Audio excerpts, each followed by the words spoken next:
नाज़रीन programme views time में भलीकार आऊं आहियां मुंहिंजो मेज़बान जुनैद अंसारी। नाज़रीन इंसानी तारीख़ ॿुधाए थी जेका 2-2.5 साल जी सिविलाइज़ेशन आहे, जदीद सिविलाइज़ेशन न जेका डॉक्यूमेंटेड सिविलाइज़ेशन जी तारीख़ आहे तक़रीबन 2.5 सालनि में। तव्हां जॾहिं बि ॾिठो हूंदो त जॾहिं को सुपर पावर को मुल्क फ़तह कंदो आहे त उनजी रविश, उनजो लहजा, उनजा रवैया हिकिड़ा ॿिया रहिया आहिनि।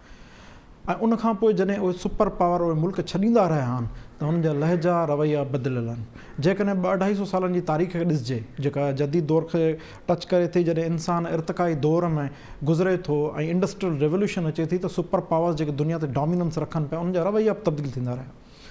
ऐं जॾहिं बि उन्हनि जूं नाकामियूं या कामयाबियूं, जॾहिं उन्हनि खे कामयाबियूं मिलंदियूं आहिनि त हू सिर्फ़ु सोली पंहिंजे खाते में ॻणींदा आहिनि, पंहिंजी महारतुनि में ॻणींदा आहिनि ऐं उन शइ खे जस्टिफाए कंदा आहिनि। एतिरे क़दुरु जो जेको पहिरियों 7 अक्टूबर ते जॾहिं 7 अक्टूबर 2001 ते जॾहिं अमेरिका ॾे B-52 बॉम्बर्स अफ़गानिस्तान में एंट्री ॾिनी, उनखां पोइ हिकिड़ा 14-15 सिपाही हुआ जेके हिरात वारे पासे खां नॉर्दर्न अफ़गानिस्तान में जॾहिं उनजी बैटल थी तालिबान सां, त उन बैटल में हू खटे न सघिया वेड़ में, पर हुन घोड़नि जो इस्तेमालु कयो। घोड़नि जे ज़रिए, मक़ामी माण्हुनि जे ज़रिए हुननि उहा जंग खटी जंहिंजो यादगार अॼु बि उन ई जॻह ते ठहियलु आहे जिते वर्ल्ड ट्रेड सेंटर किरियो हो। पोइ उनखां पोइ उन ते हिकिड़ी अमेरिकन फिल्म बि ठाही ऐं उनखे लेजेंडरी किरदारु अदा कयो, लेजेंडरी हिकिड़ो वाक़ियो करार ॾिनो। अॼु जॾहिं ॾिसिजे थो 20 सालनि खां पोइ अॼु जेका बाइडन जी लैंग्वेज हुई, जोसेफ बाइडन अॼु जेका ॻाल्हि कई उहा ॾाढी हैरत में विझंदड़ हुई। हिन वक़्तु कल्ह ऐं अॼु ॿ हिकिड़ा अहिड़ा ॻाल्हियूं गुज़रियूं आहिनि। कल्ह जहिड़ी रीति अफ़गान शहरी मुल्क छॾण लाइ US एयरफोर्स जे जहाज़ में लड़की रहिया हुआ, लड़कंदे लड़कंदे पंहिंजी जान विञाइनि, इहो त सोशियोलॉजी में, साइकोलॉजी में, ह्यूमन हिस्ट्री में इहो तारीख़ में वाक़ियो दर्ज कयो वेंदो ऐं स्टूडेंट्स खे ॿुधायो वेंदो त अफ़रा तफ़रीअ में इंसानी ज़िंदगी जी अहमियत छा हूंदी आहे, सिफ़ारतकारियुनि जी अहमियत छा हूंदी आहे, दुनिया जेके सिफ़ारतकारी आहिनि जंगूं पंहिंजे जाइ ते, पर आम माण्हू जी कैफ़ियत कहिड़ी हूंदी आहे।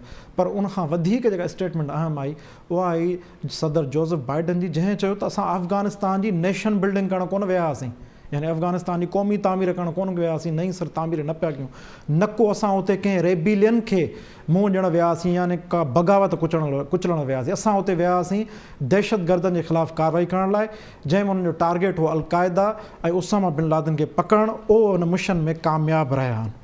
वॾी ॻाल्हि आहे सदर बाइडन थो चवे त असां $ट्रिलियन ॾिना, यानी खरबे डॉलर ॾिनासीं, हथियार ॾिनासीं, दुनिया जी सभ खां बहितरीनु एतिरे क़दुरु मिसाल ॾिनई त असांजे जेके अलाइड मुल्क आहिनि, इतिहादी मुल्क आहिनि, उन्हनि वटि बि एतिरी फ़ौज न आहे जेतिरी अफ़गानिस्तान में असां फ़ौज तयारु कई, पर असां उन्हनि खे विहण जो हौसलो न ॾेई सघियासीं।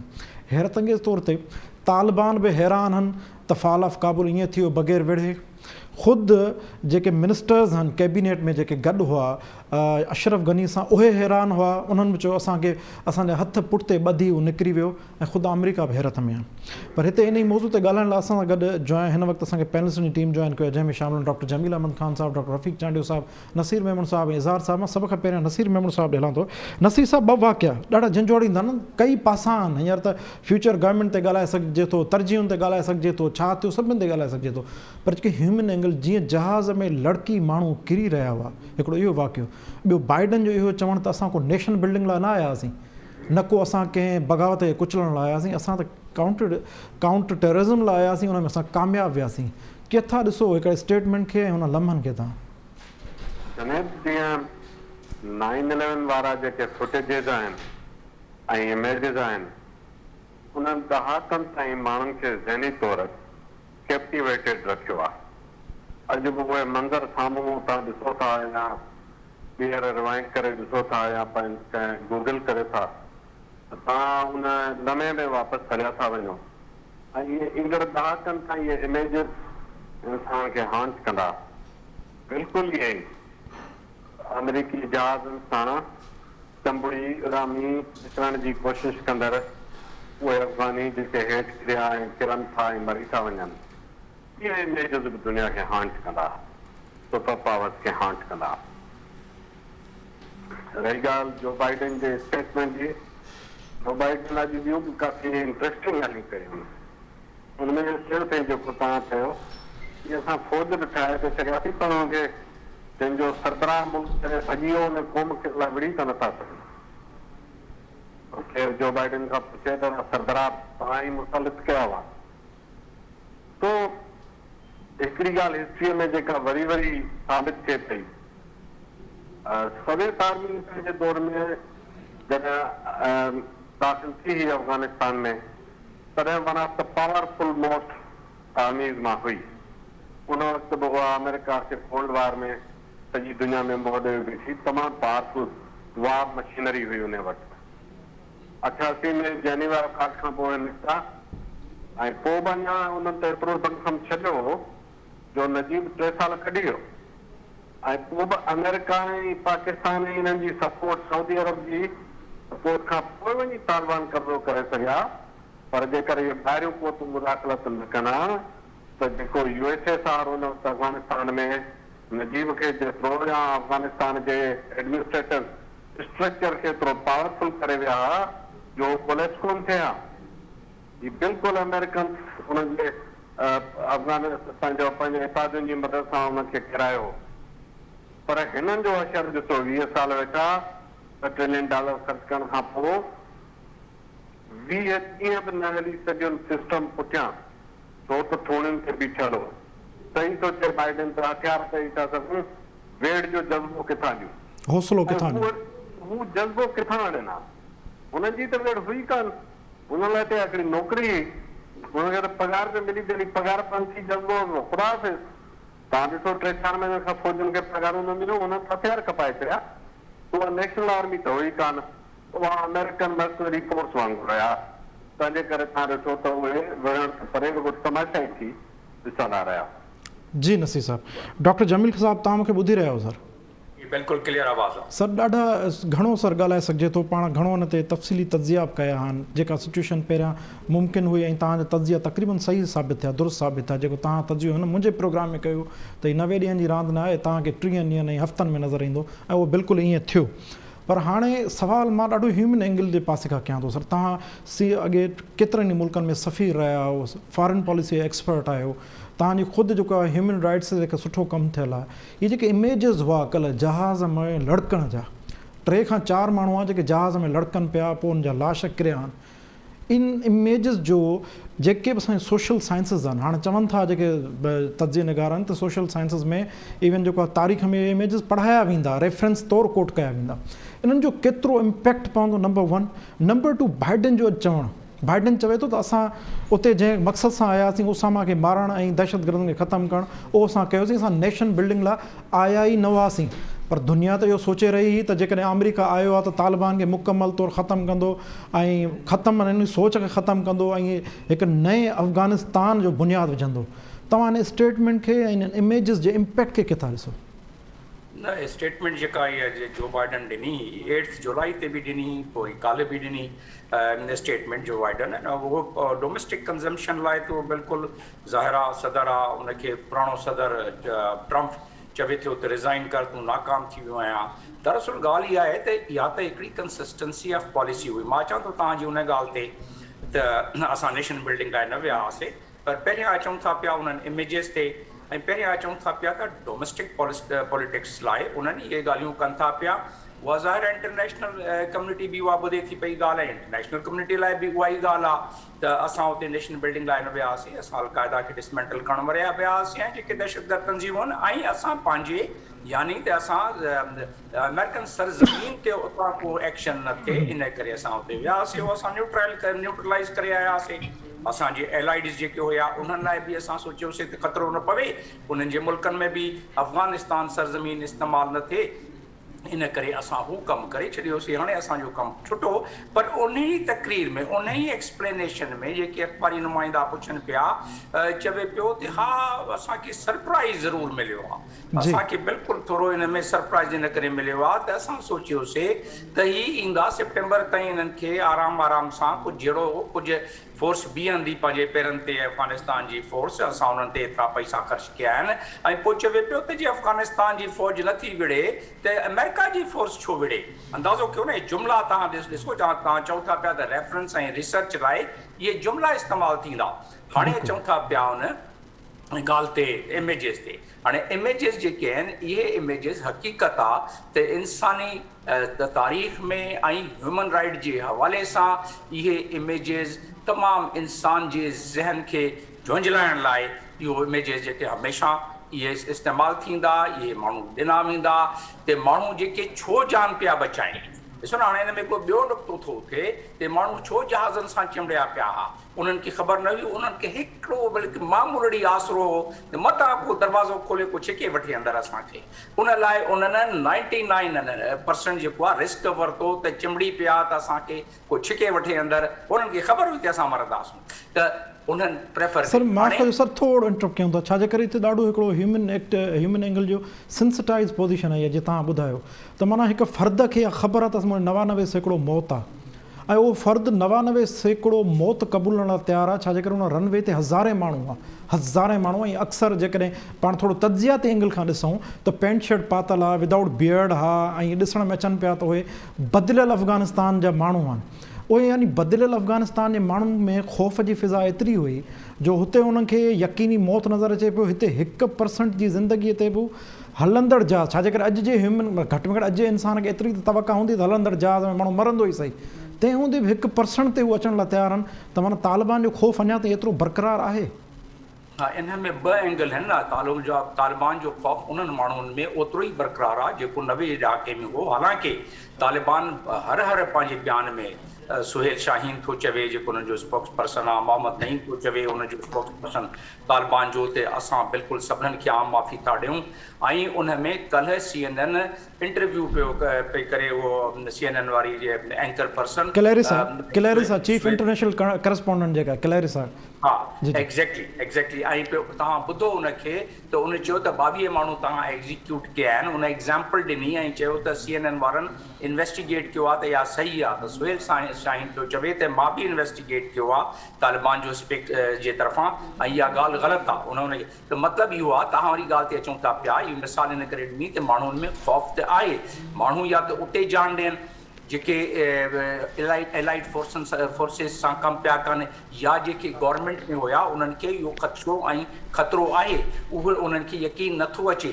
ॿी ॻाल्हि जेका इन्हनि इमेजिस में आहे, जेका अमेरिकन लाइ तमामु उनजी डिप्लोमेसी लाइ, उन्हनि जी अमेरिकन इमेज लाइ, अमेरिकन पॉलिटिक्स लाइ तमामु हिकिड़ी ख़तरनाक शइ जेका आहे, जो बाइडन आयो हो चैंपियन थी ते असां जेके असांजी साख दुनिया में ख़तमु कई आहे ट्रम्प, मां उहो बहाल करणु आयो आहियां सॉफ्ट इमेज अमेरिका जो। हाणे इहे इमेज ॾिसनि था पिया दुनिया ते जिन्हनि माण्हुनि अमेरिका जो साथ ॾिनो उहो जहाज़नि में चिमड़नि था पिया, ऐं अमेरिका जो जहाज़ उन्हनि खे नथो छिके अंदरि, या उन्हनि जो को बंदोबस्तु नथो करे, या उन्हनि खे को आसरो नथो ॾे, ॿियो कुझु न कनि। हा त उते 6000 अमेरिकन फोर्स आहे, उन्हनि खां हथ खां वठी उहे त 400 500 800 1000 2000 3000 माण्हू हुया न, हथ खां वठी कैंप में विहारनि हा त बाबा जहाज़ ॿिया अचनि था, तव्हांखे बिल्कुलु वठी हलंदासूं, हीअ तव्हांजी चांहि आहे, हीअ मानी टुकर आहे अमेरिकन ॾे थी।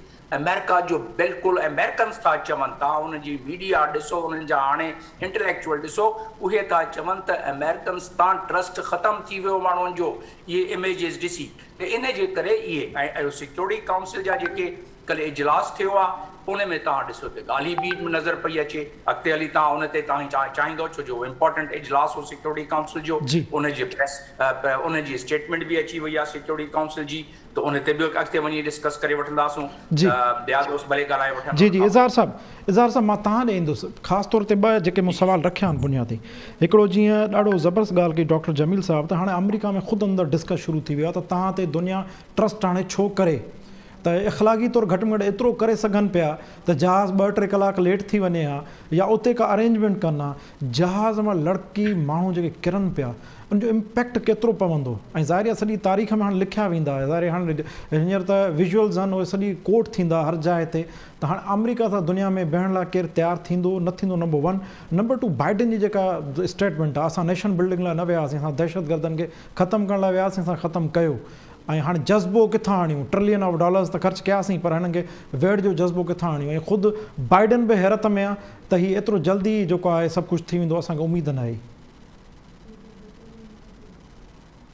जी साहब, इन में रुगो अफ़गानिस्तान खे आवां वठंदो त ॻाल्हि ॿिए नमूने नज़र ईंदी, पर जेकॾहिं जनरली तव्हां ॾिसो त गुज़िरियल 2-3 अमरीकी हुकूमतुनि, जेकॾहिं तव्हां बराक ओबामा खां शुरू कयो ऐं तव्हां अची हाणोके सदर ते ॻाल्हि खुटायो, त इन्हनि 3 पोयनि दौरनि में अमरीका जी ओवरऑल पॉलिसी इहा रही आहे त हू नॉन इंटरवेंशन वारी अप्रोच ते हलिया विया आहिनि। तव्हां मिसाल वठो, तव्हां अफ़गानिस्तान जो मिसाल था ॾियो, मां तव्हांखे मिसाल ॾियां थो इराक जो, जिते अध में दाइश जे ख़िलाफ़ कार्रवाई छॾे अमेरिका पंहिंजी फ़ौज वापसि घुराए वरिती, ऐं उन खां पोइ तव्हां ॾिठो त तुर्कीअ जो ऐं हिन जो कॉन्फ्लिक्ट थियो। हीउ अमेरिका जे अंदरि हिकिड़ो डिस्कोर्स आहे त अमेरिका खे पंहिंजूं फ़ौजूं दुनिया जे मुल्कनि में न मोकिलणु घुरिजनि। ऐं मज़े जी ॻाल्हि इहा आहे त इहो को हाणे जो सिलसिलो न आहे। जमील साहब तव्हांखे ॿुधाईंदा त वियतनाम जी जॾहिं जंग थी हुई त मशहूरु अमरीकी अदाकारनि, राइटर्स एंड पॉलिटिशियंस उनजी मुखालफ़त कई हुई। त अमेरिका जे अंदरि ही हिकिड़ो थॉट प्रोसेस पियो हले जेको मुंहिंजे ख़्याल में वेलकम करण जहिड़ो आहे। असां रुगो इन ॻाल्हि खे वठी ऐं गौर करियूं त तालिबान खे इक़्तिदार मिली वियो। मां तव्हां खां सवाल करियां थो वराए करे त बाइडन जेकॾहिं फ़ौज न घुराए हा ऐं अमरीकी उते हुजनि हा त बि थिए त इहो ई अल्टीमेटली देरि सवेर त उहे वञनि हा न, 2 सालनि खां पोइ बि वञनि हा, 3 सालनि खां पोइ बि वञनि हा, ऐं पोयां सूरत हाल इहा ई थियणी हुई, इहा बि सभिनी खे ख़बर हुई। तंहिंजे करे बुनियादी जेको हिन में नुक़्तो आहे उहो अमेरिकन अप्रोच जो आहे, अमेरिकन अप्रोच में तब्दीली आई आहे। ऐं मां हिन खे हिकिड़े इंटरनेशनल रिलेशन जे शागिर्द तौरु ॾिसां थो त इहा वॾी गैर मामूली तब्दीली आहे जेका अमेरिकन अप्रोच में ऐं न रुगो पॉलिसी में पर एग्ज़ीक्यूशन में अची वई आहे। पॉलिसीज़ बि थींदियूं आहिनि, उहे एग्ज़ीक्यूट न थींदियूं आहिनि। अमेरिकन्स इन जा मुखालिफ़ ॾहाकनि खां रहिया आहिनि त नॉन इंटरवेंशन हुजे, दुनिया जे मुल्कनि में असांजा फ़ौजी न वञनि, अहिड़ियूं कार्रवाइयूं न कनि, पर उन ते अमल न थींदो आहे, अमल उन जो उबतड़ थींदो रहियो आहे। सो ही ऐं ॿियो हिन में मज़ेदार ॻाल्हि इहा बि आहे त हिते across the board American approach आहे। मां हींअर गुफ़्तगू अमेरिकन पॉलिसी ते पहिरीं करणु चाहियां थो। जी उहा ईअं आहे त डेमोक्रेट्स ऐं रिपब्लिकन ॿिन्ही जी अप्रोच साॻी आहे हिन मामले में। तव्हांखे यादि हूंदो ट्रम्प हिन जे सख़्तु ख़िलाफ़ु हुयो त अमेरिकी फ़ौजी ॿार दुनिया जे मुल्कनि में वञनि। हू बिलीव करे पियो त अमेरिका पंहिंजो पाण खे इंटरनली स्ट्रेंथन करे, मज़बूत करे। बाइडन जो जेको हीउ फ़ैसिलो आहे इहो हिन जी ॻिचीअ में पियो आहे। असल में मार्च में फ़ैसिलो कयो ट्रम्प, कमिटमेंट्स सॼियूं ट्रम्प ॾिनियूं हुयूं जेका मामला तइ थिया हुआ, ऐं आउट ऑफ वे वञी हाणे जेको असां असल में हाफ़्ज़े जो बि मामिलो आहे। मुंहिंजे ख़्याल में हाफ़्ज़े जो मामिलो इन तरह सां आहे जो शॉर्ट मेमोरी बि घणी आहे असांजी।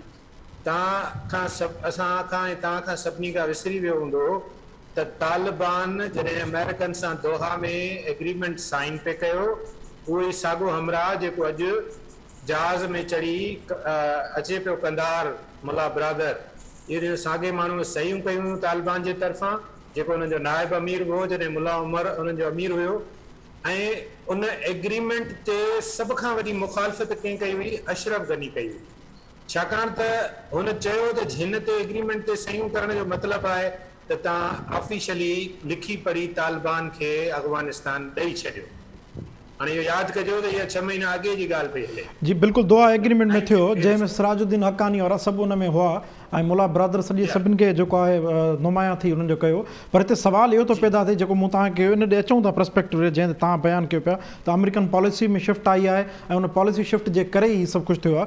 मां उन इमेजिस ते तव्हां सां ॻाल्हाइणु चाहियां पियो, ख़ासि तौर ते ह्यूमन पर्सपेक्टिव में उन इमेजिस ते, ऐं उनखां पोइ जेका बाइडन जी स्टेटमेंट खे तव्हां ॿुधायो वियो, जीअं बाइडन खे तव्हां बयानु कयो त अमेरिकन जी हाणे पॉलिसी स्टेटमेंट आहे, पॉलिसी आहे जंहिं ते हुननि अमल कयो। तव्हां हिन इमेजिस खे किथां सम्झो, उनजो इम्पैक्ट केतिरो पवंदो?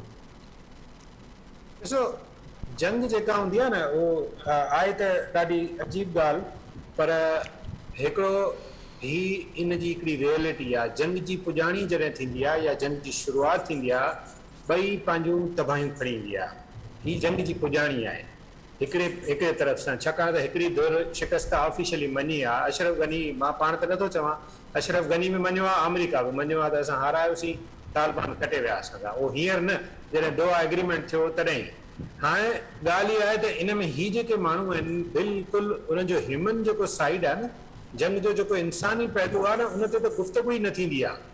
उहो स्टालिन वांगुरु बेरहमीअ सां सियासतदान चई छॾींदा आहिनि त इहे डिजिट्स आहिनि, इहे जेके माण्हू मरी विया इहो अंग हुआ, बसि इहा रियलिटी आहे, हिकिड़ी बेरहमी आहे सियासत में ऐं तारीख़ में जंगनि जे हवाले सां। पाण जेकॾहिं वर्ल्ड वार 1 वर्ल्ड वार 2 जो बि ज़िक्र कंदासीं त हुन में चवंदासीं मिलियंस ऑफ पीपल, बसि ॻाल्हि ख़तमु।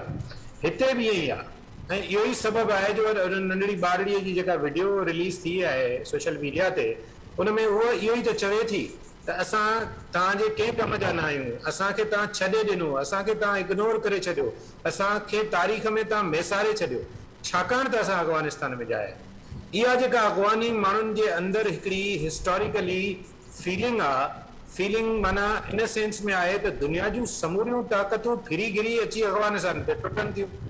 तव्हां ॾिसो त पोएं गुज़िरियल 150 सालनि जी तारीख़ में 3 वॾा मुल्क आहिनि, 3 वॾियूं कुवतूं आहिनि, 3 अफ़गानिस्तान में आयूं आहिनि, ब्रिटिश, रशियंस, अमेरिकन्स 2 दफ़ा आया आहिनि। दुनिया जो को मुल्क तव्हांखे न मिलंदो जंहिंमें फॉरेन इंटरवेंशन ऐं उहा बि सुपर पावर्स इंटरवेंशन एतिरी घणी थी हुजे। त हिकिड़ी क़ौम जी हिकिड़ी हिस्ट्री आहे, गुज़िरियल 5 ॾहाकनि जी हिस्ट्री आहे। इहा तव्हां शुरू कंदो अगरि दाऊद जे दौर खां वठी ऐं सौर इनकलाब जेको हुननि आंदो पे रशियंस उन खां वठी, त हीउ सॼो पीरियड हिननि जो लगातार माण्हुनि जे मरण, चीपाटजण, ज़ख़्मी थियण, यतीम थियण, बेवा थियण, परेशान थियण, दरबदर थियण जो ई त दौर आहे सॼो। सर इन खां जेके अञा जी अञा जे ड्रिगो कजे त 1839 खां शुरू कजे, जॾहिं खां ब्रिटिश हिते अचनि पिया, द ग्रेट गेम जॾहिं खां शुरू थी। पर उन में विच में पीरियड थोरो सेटल डाउन थियो न उन्हनि जो। पर सर तॾहिं खां ट्रबल मेकिंग आहे 1839 वरी 1879 3 दफ़ा त ब्रिटिशर्स घड़िया, 3 दफ़ा वापसि थिया। जी जी एग्जैक्टली। त हिन में जुनेद साहब जेको ह्यूमन साइड आहे इहो बिल्कुलु डिस्कस थियणु खपे।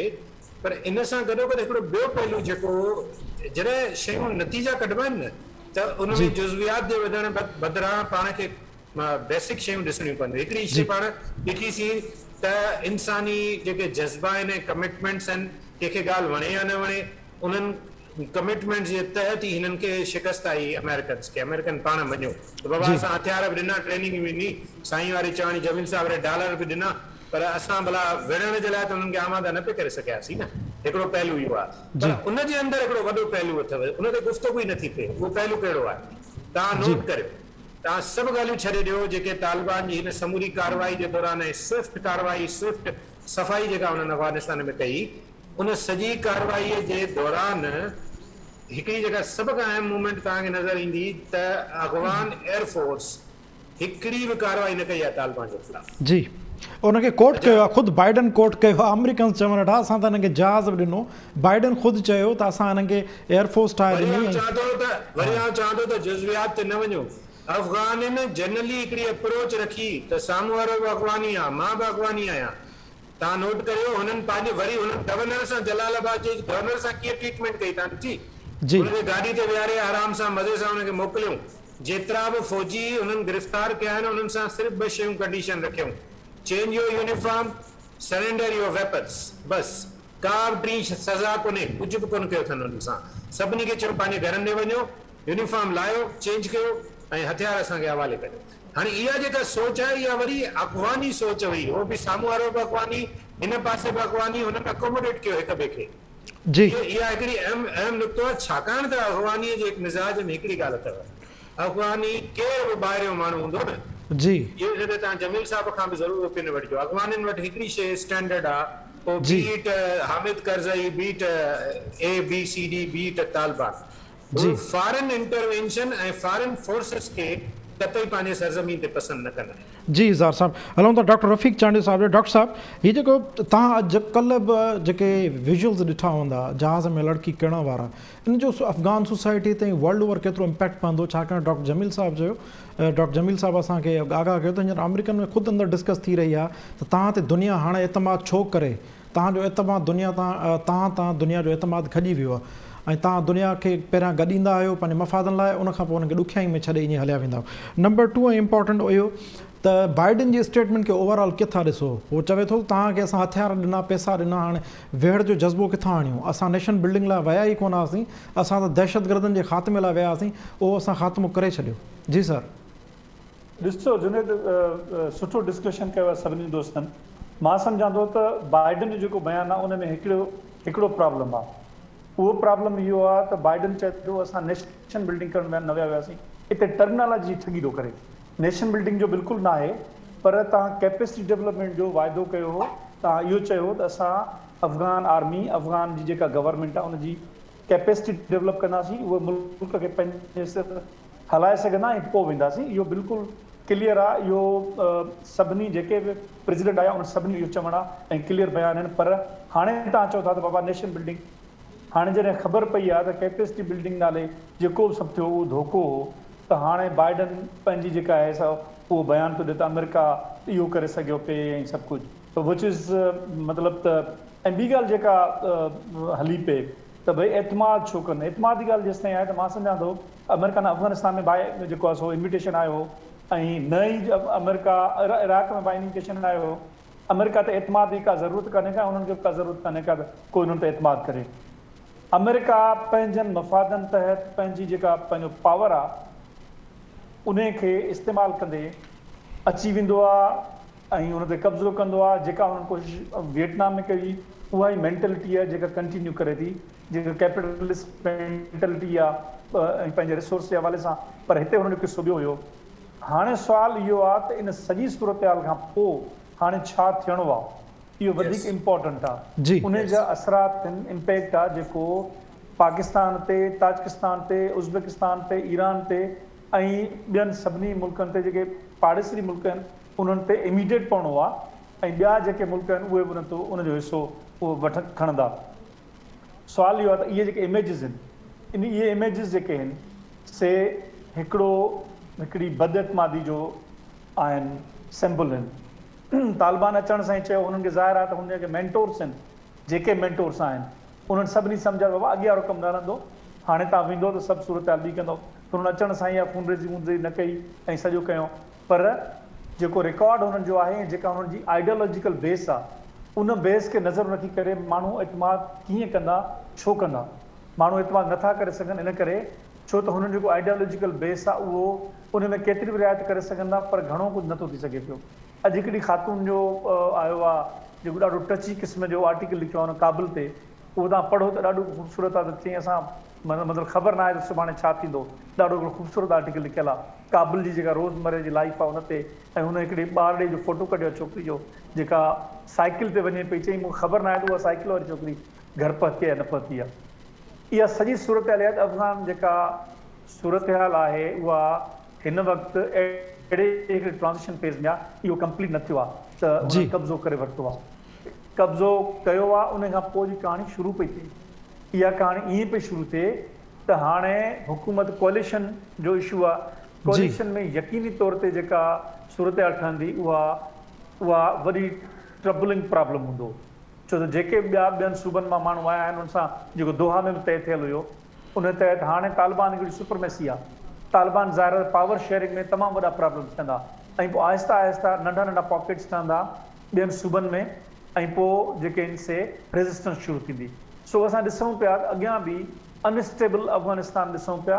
उहा सूरत हाल बि ईअं ई आहे जेका कंट्रोल कई वई अञा वधीक ख़राब थींदी नज़र अचे पई। इन करे मां सम्झां थो त इन ते वधीक कंसंट्रेट एनालिसिस करण जी ज़रूरत आहे। जी इन ते ई कयूं था। असांजो जेको सेकंड क्वेश्चन आहे ई उहो हुयो त सिक्योरिटी काउंसिल जो इजलास थियो जंहिंमें जेको आहे UN जो चीफ ज़ोर ॾिनो आहे त अफ़गानिस्तान में सभिनी स्टेक होल्डर्स खे गॾिजी करे वेहणु खपे। ऐं असां जेको पहिरियों सवाल जेको ॿियो सवाल आहे मुंहिंजो डॉक्टर जमील साहब, हीअ जेको ॻाल्हि थी रही आहे ऐं सोहेल शाहीन जेके बि इंटरनेशनल मीडिया खे इंटरव्यूज़ ॾिए पियो माना हिन सिचुएशन खां पहिरियां भई हींअर बि ऐं UN चीफ ॿियो चयो आहे, ज़ोर ॾिनो आहे त अफ़गानिस्तान में सभिनी स्टेक होल्डर्स खे गॾे करे हाणे हिकु यूनिफाइड हुकूमत ठहणु घुरिजे। हाणे फ्यूचर में तव्हां ॾिसो था त छा अफ़गानिस्तान में हाणे का क़ौमी हुकूमत ठहणु वञे पई या ठही सघे थी या ॿाहिरीं कुवतूं उन ते असरअंदाज़ थींदियूं त हाणे तालिबान सभिनि खे गॾे करे खणनि ऐं गॾे खणी करे सभिनि खे स्टेक होल्डर मञनि। छाकाणि त सोहेल शाहीन पंहिंजे काफ़ी इंटरव्यूज़ में इहा ॻाल्हि कई आहे। हींअर मुला अब्दुल गनी बरादर कुझु ई देरि में अफ़गानिस्तान पहुचण वारो आहे। तव्हां छा पिया फोर्सी कयो सर फ्यूचर में? अदाने खे हिकिड़े जुमिले में चवंदुसि त lot of making and breaking जहिड़ा जकारा थींदा, इख़्तिलाफ़ात थींदा ऐं पोइ नेशनल गवर्नमेंट में जेसीं ताईं लाइन्स शेयर इन्हनि खे तालिबान खे न मिलंदो तेसीं ताईं तालिबान इन खे न मञींदा। ऐं जेॾीमहिल इहो सिलसिलो थींदो त तव्हां छा था सम्झो त 8-9 हज़ार जेके हाणे फ़ौज आहे एयरपोर्ट ते जंहिंखे तालिबान जी मर्ज़ी मंशा सां उते आहे, उन खां जहिड़ो करणु चाहिनि, दोहा एग्रीमेंट मुताबिक़ नथा हमिलो करणु चाहिनि 11 सितंबर ताईं। त उन लिहाज़ सां जेको ॾिठो वञे त हू उन में CIA जा एम्बेडेड एलिमेंट बि आहिनि। उहे जेके एयरपोर्ट तां वेही जेके एम्बेसी मां कमु हले पियो या जेको हुनजे मिलिट्री कैंप मां कमु पिया हलनि उहो ई कमु हितां बि हले थो पियो। ऐं जेॾीमहिल इहा हुकूमत साज़ी थींदी त उन में फॉरेन इंटरवेंशन, फॉरेन जेके हूंदी आहे बिहाइंड द बैकग्राउंड, उन में उहो बि पुल एंड पुश फैक्टर बि हूंदो। त उन लिहाज़ सां जे तालिबान वरी थिड़ी पिया त ज़ाहिरा जहिड़ो वधी पवंदो ऐं तालिबान खे जे वधीक लाइन शेयर न मिलियो छो जे तव्हां सिक्योरिटी काउंसिल जी इजलास जी ॻाल्हि कई जेके 10 ॾींहंनि में ॿियो इजलास हो हाणे वरी थियण वारो आहे within next 1 weak or 10 days you will find another security council meeting ऐं उन में थोरो असां लाइ थोरी घणी सख़्ती जो जा इम्कान आहिनि उन में न त अॻिते जेके सिक्योरिटी काउंसिल जा इजलास थींदा हाणे थियो छा आहे कल्ह पंहिंजी पाकिस्तान जी कम्युनिटी हिकिड़ी तमामु सुठी दानिशमंदी वारी ॻाल्हि कई आहे जेकी पंहिंजी सलामती कमेटी वारी मीटिंग कई आहे क़ौमी सलामती कमेटी वारी मीटिंग कई आहे तव्हां उन जा पॉइंट खणो ऐं जेके सिक्योरिटी काउंसिल वारी स्टेटमेंट ॿाहिरि आई आहे ऐं जेके मीटिंग में फ़ैसिला थिया आहिनि उहे पॉइंट खणो तक़रीबन 80% उहे सेम आहिनि ऐं मूंखे ख़ुशी इहा आहे त मुनीर अकरम जेको असांजो PR आहे उन जल्दी एजेंडा ऐं जेको प्रोसीडिंग ॿुधी पाकिस्तान खे ॿुधायो आहे त बाबा हीअ हिते हले थो पियो ऐं उन्हनि एडॉप्ट कयो आहे ॾिसो ऐं छो एडॉप्ट कयो आहे उन्हनि त जेको प्रेशर आईंदे पाकिस्तान ते घटि अचे इहो मां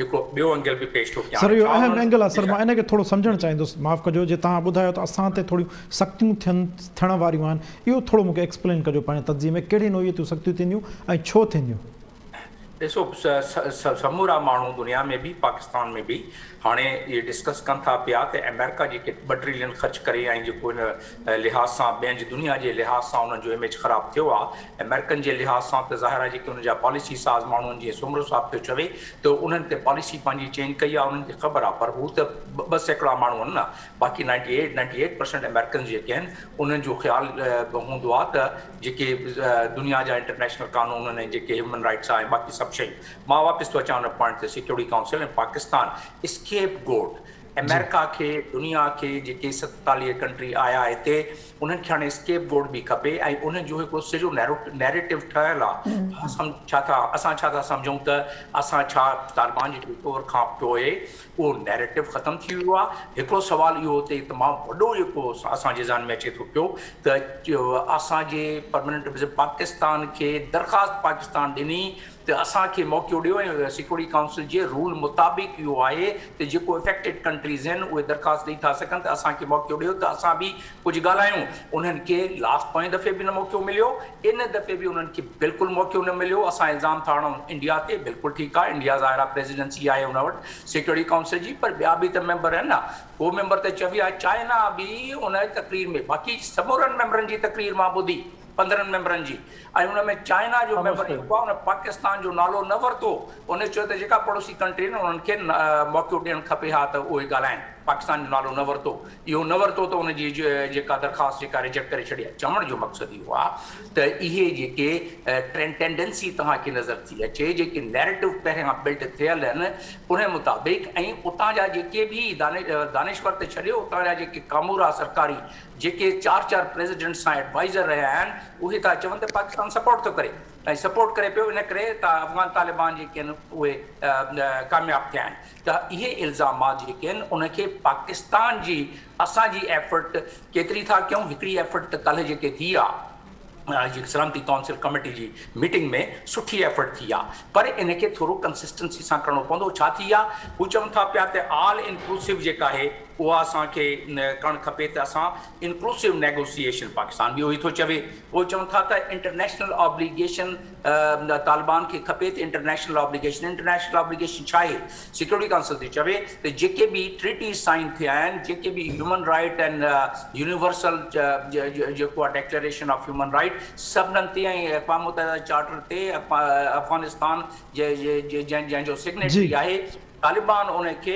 बिल्कुलु मनवान उन ते अमल कनि ऐं पाकिस्तान बि इहो थो चवे उहे चवनि था इंटरनेशनल नॉर्म्स जेके आहिनि उन जी पासदारी कनि उहो पाकिस्तान बि उहो थो चवे पोइ चवनि था त ह्यूमैनिटेरियन लॉ जी ॻाल्हि पाकिस्तान बि उहा ई ॻाल्हि तव्हां जे ॾिसो ऐं ॿई तव्हां पाकिस्तान ऐं सिक्योरिटी काउंसिल जी तव्हां इजलासनि जी भेटा आहियो त तव्हांखे नज़र ईंदो त बिल्कुलु हिकिड़ी ॻाल्हि ख़तरनाक जेको मां चाहियां थो पियो त दस्तरो करे छॾियां between the line security council छा चई वई आहे उहे चवनि था पिया त जेको असां इहे ख़ातिरी कयो त अटैक जेके बि कंट्रीज़ आहिनि उहे अफ़गानिस्तान जे सरमर ज़मीन मां त ख़ैर कंहिं ते बि अटैक न थिए पर तालिबान खे खपे त कंहिं टेररिस्ट ग्रुप खे उन जे पड़ोसी ममालिक जेके आहिनि जीअं इंडिया रखायो हूंदो कंहिं टेररिस्ट ग्रुप खे पड़ोसी कंट्री में जेके भरपासे वारा ममालिक आहिनि उन्हनि खे को सपोर्ट न मिले। माना इहो थियो त जेके उन नज़रिया जा माण्हू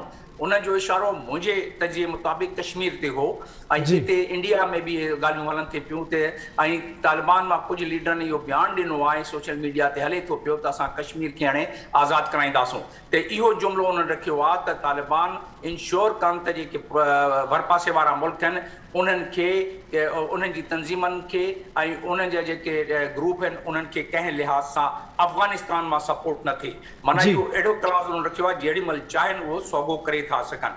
ऐं उहे बि जेके पाकिस्तान जे बि तव्हां चाहींदव त पाकिस्तान जा समूरा पॉइंट मां तव्हांखे ॿुधाए छॾींदुसि त सिक्योरिटी काउंसिल जो जेको अॻियों हीउ जेको इजलास थियो आहे इन में का बाइंडिंग डिक्लेरेशन न थी आहे। सिक्योरिटी काउंसिल जी बाइंडिंग डिक्लेरेशन अॻिते वञी जे चैप्टर 6 जे तहत इन्हनि बाइंडिंग डिक्लेरेशन को स्टेटमेंट में करे छॾियो त उहो पाकिस्तान लाइ अड़ाउ थी वेंदो। मां सम्झां थो त जेके मथियां 2-3 जेके सिक्योरिटी काउंसिल जा इजलास ड्यू थी वेंदा नेक्स्ट 20 डेज़ में या नेक्स्ट 30 डेज़ में मैक्सिमम, उन में तव्हां ॾिसंदव ऐं मुंहिंजो तजियो आहे इहो त उन में जेको आहे चैप्टर 6 जे तहत बि कुझु फ़ैसिला कंदा। माना उन में पाकिस्तान खे बि थोरी प्रॉब्लम थींदी ऐं पाकिस्तान खे खपे त हाणे खां वठी पंहिंजे पाण खे तमामु तेज़ीअ सां कोशिशि कनि त उनखे अवॉइड करण जी कोशिशि कनि। छो जे असां जे सूरत हाल में आहियूं, जेको इंटरनली असां वटि आहे उहो तव्हांखे कल मां ॿुधाए छॾियुमि। जेके 6 पॉइंट मूं तव्हांखे ॿुधाया हुआ जेके असां लाइ प्रॉब्लम थींदा, जंहिंमें वायलेंस असां वटि थी सघे, मिलिटेंसी थी सघे, टेररिज्म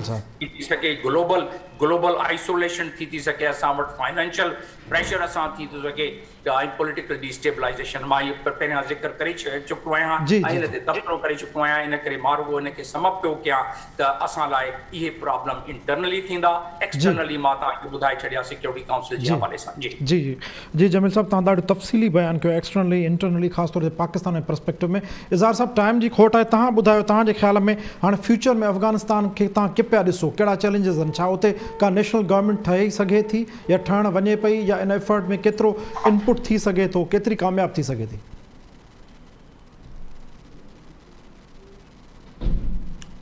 इज़हार साहब। जी तालिबान हिन वक़्तु हिकमत अमली इहा अख़्तियार पिया कनि त हिकिड़ो त पंहिंजा ऑप्टिक्स पॉज़िटिव ॾेखारण जी कोशिशि पिया कनि। इन करे हुन टीवी ते अची हुन जो माण्हू वेठो ऐं फीमेल एंकर सां हुन गुफ़्तगू कई या इन क़िस्म जूं ॿियूं ॻाल्हियूं करे इहो तासुर ॾियनि था त पब्लिक फ्रेंडली आहियूं, माण्हुनि खे कोन मारींदासीं, सभु ॻाल्हि। पर इहो सॼो कुझु कनि छो पिया, उहो नुक़्तो अहम आहे। तालिबान खे इन ॻाल्हि जो अंदाज़ो आहे त दुनिया हुननि खे अकेले सिर पंहिंजो पुराणो निज़ाम लागू करणु न ॾींदी। बहस आहे हाणे इन ते, ऐं जर्मनी सख़्तु हुनजी मुखालफ़त कई आहे, ब्रिटिश सख़्तु मुखालफ़त कई आहे, ऐं इवन पाकिस्तान चयो आहे त असां अकेले सिर रिकग्निशन न कंदासीं। इहो बेसिकली पाकिस्तान जो मोहतात रवैयो अथव, जेको जमील साहब अव्हांखे पस मंज़र ॿुधायो यूएन सिक्योरिटी काउंसिल जे इजलासनि जो। जी जमील साहब, बिल्कुलु इनखे तमामु वाज़े करे चिटो करे ॿुधायो। जी मां इहो सम्झां थो त वॾा सवाल आहिनि ॿ। हिकिड़ो त आया गॾियल हुकूमत ठहंदी या तालिबान हुन ॻाल्हि ते न ईंदा, राज़ी न थींदा, ऐं ॿियो आया उते जमहूरी हुकूमत जो सेटअप ठहंदो ऐं इलेक्शनूं थींदियूं, या तालिबान जे मर्ज़ीअ जो पुराणो निज़ाम लागू थींदो। इहो मुस्तक़बिल साबित कंदो ऐं इन जे ई बुनियाद ते मुस्तक़बिल जा अफ़गानिस्तान जे मुस्तक़बिल जा फ़ैसिला थींदा। जी इज़हार साहब, रफ़ीक साहब तव्हां छा पिया सम्झो? रफ़ीक चांडियो साहब, हाणे जेकॾहिं अफ़गानिस्तान में जीअं जमील साहब त हिकिड़ो वॾो पर्सपेक्टिव ॿुधायो, ऐं नेक्स्ट प्रोग्राम में मां कोशिशि कंदुसि त सिक्योरिटी काउंसिल जा कहिड़ा मामला थी सघनि था, जो जमील साहब थोरी ग्रे पिक्चर ॾेखारी आहे। अमूमन असां ग्रे पिक्चर ॾिसण जा शौक़ीन कोन हूंदा आहियूं, पर जमील साहब तज़िए में ॿुधायो तव्हांजे ख़्याल में फ्यूचर अफ़गानिस्तान में जेकॾहिं का क़ौमी हुकूमत तश्कील थिए थी त उन में कहिड़ियूं रुकावटूं थी सघनि थियूं, या जेकॾहिं थी वञे त कहिड़नि ग्राउंड्स ते थींदी? जी रफ़ीक साहब। इहा ॻाल्हि बिल्कुलु सही आहे जेका जमील साहब यूएन जे हवाले सां ॻाल्हि कई आहे, इहा बिल्कुलु ठीकु ॻाल्हि आहे। अॻियां ॾाढियूं ग्रे पिक्चर आहे, ऐं जेका कोलिशन गवर्नमेंट आहे उन में प्रॉब्लम वॾे में वॾो तालिबान पाण हूंदा। उहो इन करे छो त तालिबान खे हिन वक़्तु हिकिड़ी सुपर क़िस्म जी सुपरमेसी हासिलु आहे।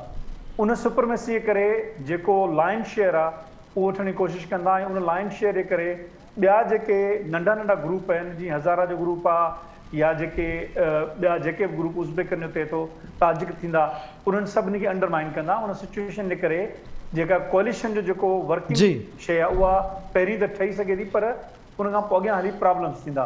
तालिबान अंडरस्टैंड, ऐं तालिबान जी जेका कैपेसिटी आहे गवर्नमेंट हलाइण जी उहा बिल्कुलु बि कान्हे का। पर इन सॼे में मां सम्झां थो त सभिनी खां वधीक अहम इहा ॻाल्हि आहे त दुनिया उन्हनि खे रिकग्नाइज़ कीअं पई करे। उहा रिकग्निशन वठणु हिकिड़ो वॾो अमल आहे जी जंहिंजे लाइ तालिबान खे तमामु घणा टेस्ट खां गुज़रणो पवंदो। जी। उहो एतिरो जल्दी न आहे। जेकॾहिं यूरोपियन नथा कनि ऐं अमेरिकन्स बि उन में नथा अचनि ऐं जेको आहे सो पाकिस्तान कीअं चवे पियो इंडिया हुअं कोन कंदो त इहा सूरत हाल हुन लाइ अहिड़ी आहे जो उन खां सवाइ गवर्नमेंट फंक्शन करणु हिकिड़ी अहिड़ी आइसोलेटेड गवर्नमेंट हूंदी जेका कंहिं बि उन्हनि जे माण्हुनि जे कम जी न हूंदी ऐं जी। पोइ जेका अनरेस्ट आहे उहा वरी अनस्टेबल अफगानिस्तान ॾेखारींदी असांखे। जी वॾी महिरबानी So, मां डॉक्टर सम्झां थो त- जी जी जी जी डॉक्टर रफ़ीक साहब तव्हांजी पॉइंट अची वई, वॾी महिरबानी डॉक्टर साहब नसीर मेमून साहब, एज़ाज़ उमरो साहब ऐं डॉक्टर जमील अहमद ख़ान साहब, तव्हांजी वॾी महिरबानी। तव्हां पंहिंजी क़ीमती तज़दीक़ असांखे आगाह कयो। नाज़रीन त प्रोग्राम टाइम पंहिंजी पुॼाणी ते पियो पहुचे। पंहिंजे मेज़बान जुनैद अंसारी ॾींदा इजाज़त। सदाईं गॾु।